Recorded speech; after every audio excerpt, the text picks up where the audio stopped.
Hey guys, welcome back to another video. And in this video, unfortunately the diamond pythons have left and I've cleaned out their enclosure and I'm going to get it ready for the new residents that are going to move into this particular enclosure.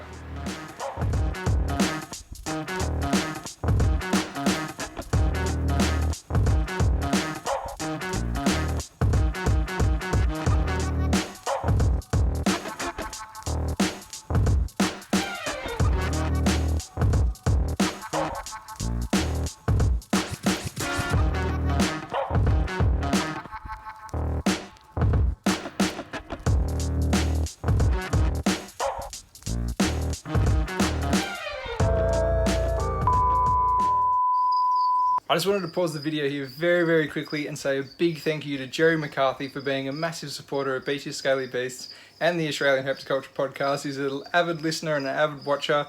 He's going to have a really cool children's python set up soon. It sounds like he's an absolute legend of a kid and he's going to go really far in this hobby. So Jerry, thank you for watching. Thank you for supporting. I'll be making sure to contact you again in the future and give you a few links to some early videos and things just to say thanks. And mate, keep on doing what you're doing. You're on a great trajectory. And yeah, thanks again, mate. I really appreciate the support. So one of the things that's happening with this downsize is essentially the animals that I do have left here and I am keeping, I plan to upgrade them and give them a lot more space than what they've currently got. So the current residents or the future residents I should say, of this enclosure are actually going to be my pair of green tree pythons.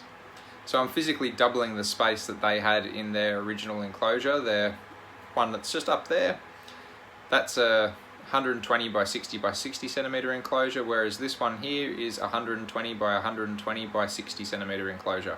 Now I'm not planning like crazy backgrounds and things for this particular enclosure. I kind of want to do it a little bit more simple just because I aim to breed these guys again in the future. Probably not this year coming, just because Mum's already maternally incubated the last eggs this year, or last year rather.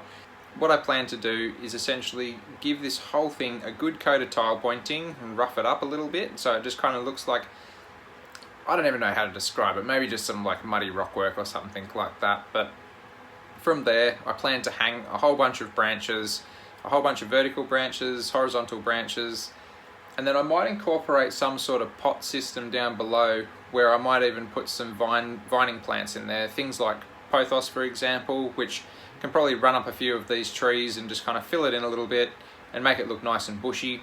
Something that's really easy to grow. I'd love for this to be completely, all bushed out and green. I think that would look really fantastic.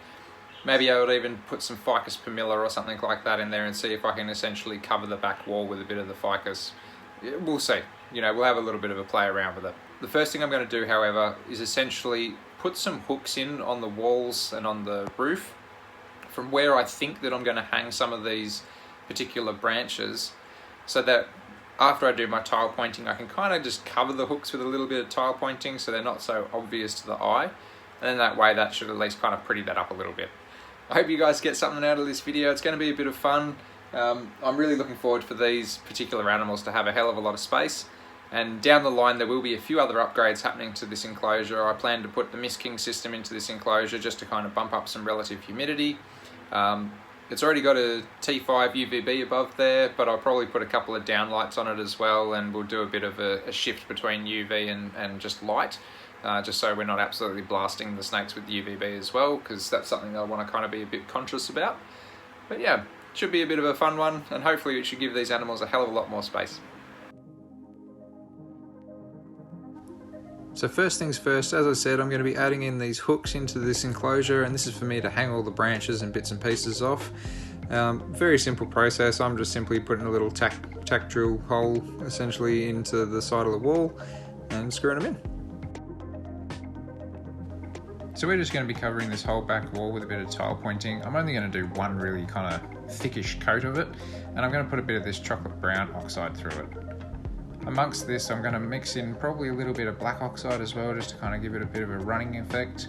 But yeah, we'll see how it goes. The reason I'm only doing one coat of the tile pointing for this is because I don't really have any other foam or anything to go over, so it's only going over timber that's already got a roughed pond sealer texture on it as well. So, there's no real need to do multiple coats of it, and it's just to kind of really keep the background essentially nice and rough, just so if any plants do want to kind of adhere to it, they've got a chance to.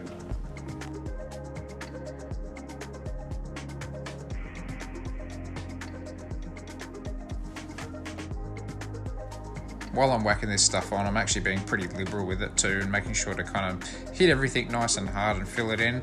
And the reason I'm being pretty liberal is I wanted it to be a decent thick coat.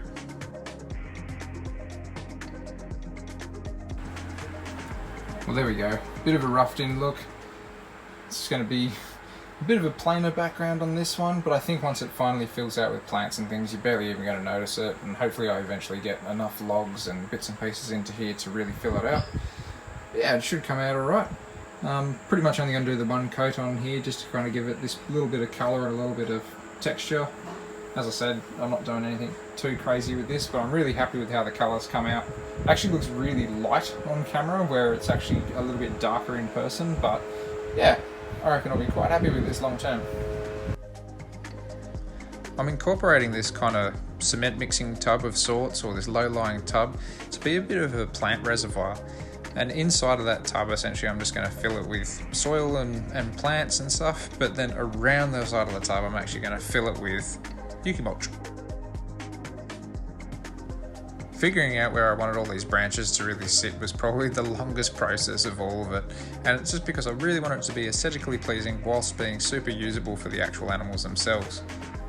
I was being really conscious of actually making sure there's lots of vertical branches as well as diagonally kind of sitting branches as well as horizontal branches, and that's so the snakes can actually use all of them as they see fit.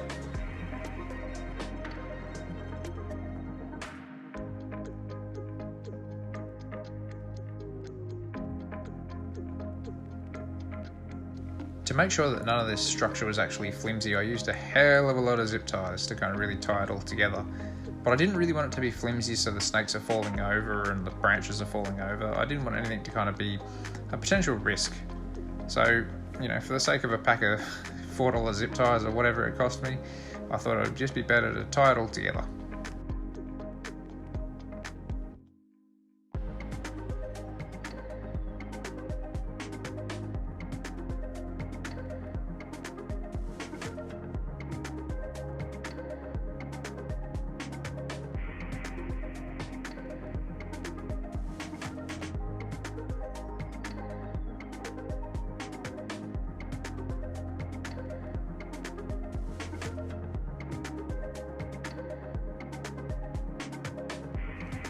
Cam collected me a whole bunch of these vines as well, which I wanted to really incorporate in this build and saved it for this particular day. It was so good to see these actually in use, and the snakes actually quite enjoy them too.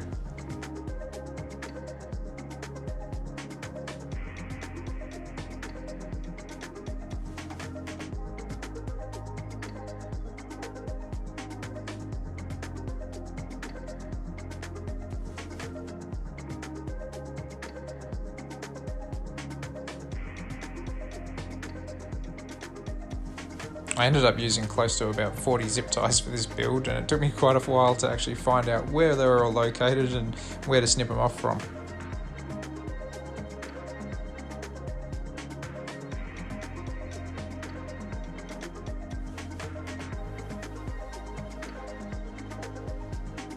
Having 40 zip ties in your enclosure can actually look quite horrendous, so what I've decided to do is almost paint like a little bit of a lichen type texture over the top of them, just using some grey and green paints, and kind of mixing it all together and just trying to find the right colour blend for it. You'll see here it was quite effective at the end of the day, because a lot of the timber actually had lichen or spotting of sorts all over it, and it was just a way to kind of blend these ties in so you don't really notice it so bad. Everyone always asks me what kind of paints I use, and they're just simply crafty colours or other acrylic, non-toxic acrylic paint, I should say, that I usually just end up getting from the hardware store.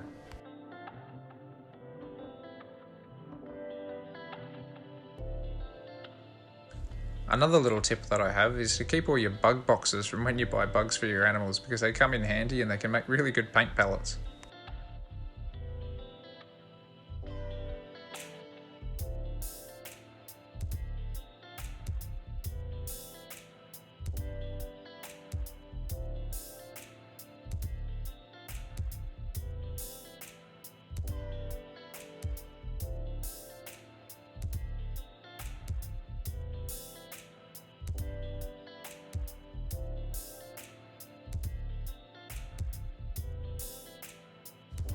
You can really notice these zip ties disappearing before your eyes.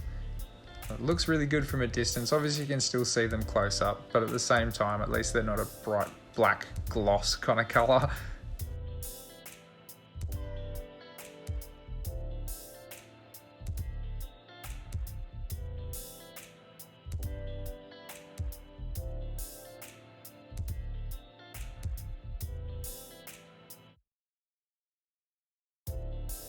So now comes time for plants. And I had a whole bunch of stuff on hand, including peat moss, just some basic potting mix, as well as some Australian native potting mix.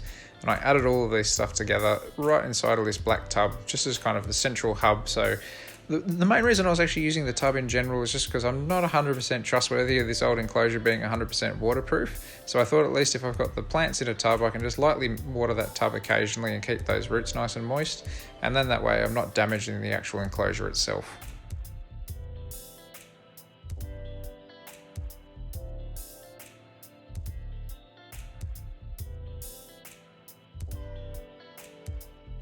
I definitely wanted to try my hand at growing some Ficus pumila in this enclosure. I had added it into the Boyd's Forest Dragon enclosure a fair while back, but they seem to just trample it, so it doesn't seem to really take root. So I thought if I could add it into here, then I might be able to kind of take some cuttings from here from time to time and add them into different enclosures and see how it goes.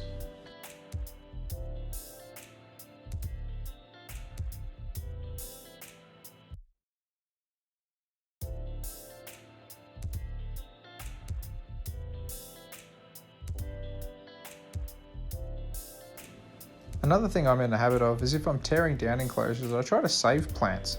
Like that Ficus benjamina or the ficus in the back corner there, that came out of the Boyd's Forest Dragon old enclosure. I also added in this Australian umbrella plant as well, and another Ficus pumila just to kind of really round it out.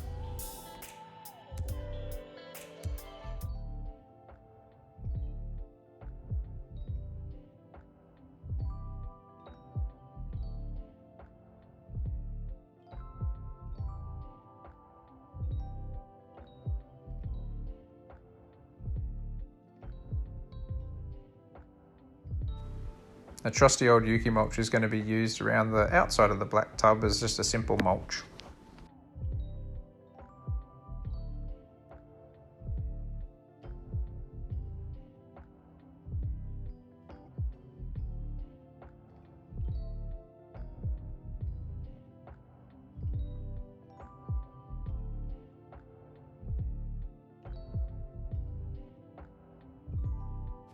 Some half-decent leaf litter is definitely going to bring this forest floor to life as well. And this is all stuff that I've collected a fair while ago. I usually have it sitting in black plastic bags out in tubs out in the sun, so I just kind of store a lot of my enclosure supplies outdoors. These fronds are going to be crucial in hiding a bit of this black plastic tub. Not only that, but it also creates a little bit of space underneath it, so if the snakes actually want to go to ground and hide under the leaf litter, which green tree pythons quite commonly do in the wild, then it gives them that opportunity to perform those natural behaviours. For their water bowl, I'm going to be using this big dark bowl made by Get Your Pet Right.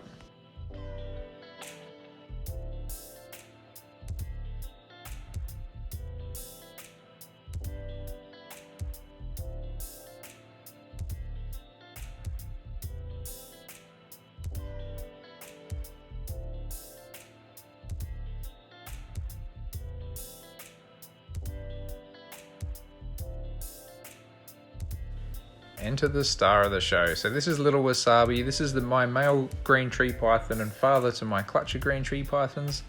And I tell you what, he absolutely digs this enclosure.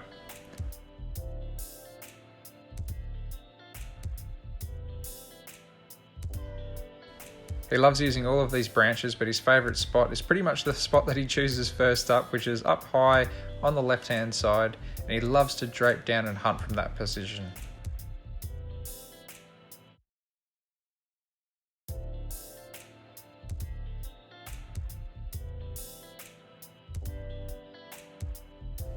I've still got these snakes separated from each other for the time being, just so I can really get some body condition back on Midori, my female green tree python.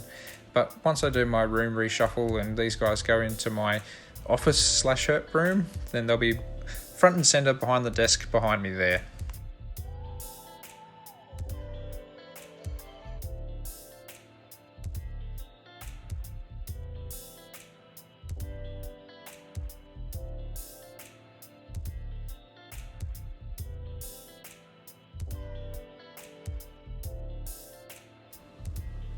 Wasabi was really quick to mark his territory.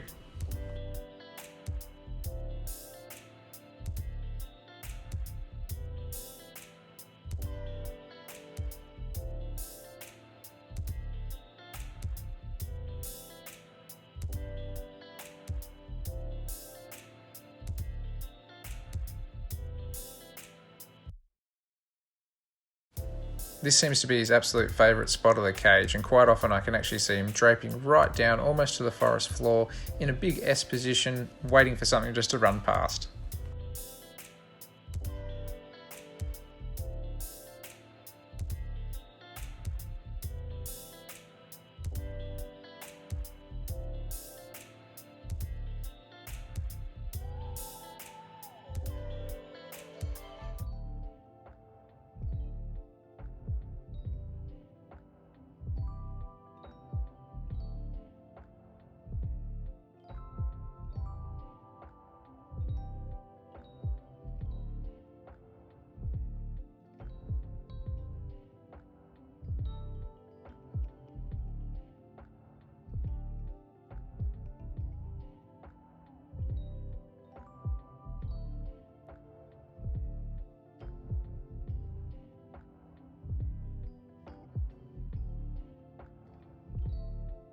Alright guys, that's it for this one. Thanks so much for hanging around and watching this build.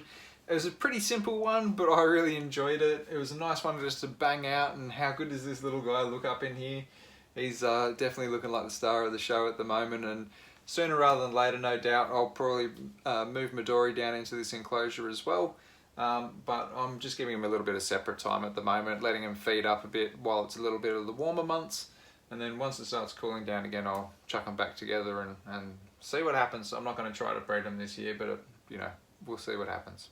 So without any further ado guys, make sure to check me out on Patreon and Teespring as well if you want to support the channel out even further. For as little as $1 a month, you can actually join up to Patreon and get early access to videos and extra content and stuff like that. So that's always a good thing to do if you do want to support the channel.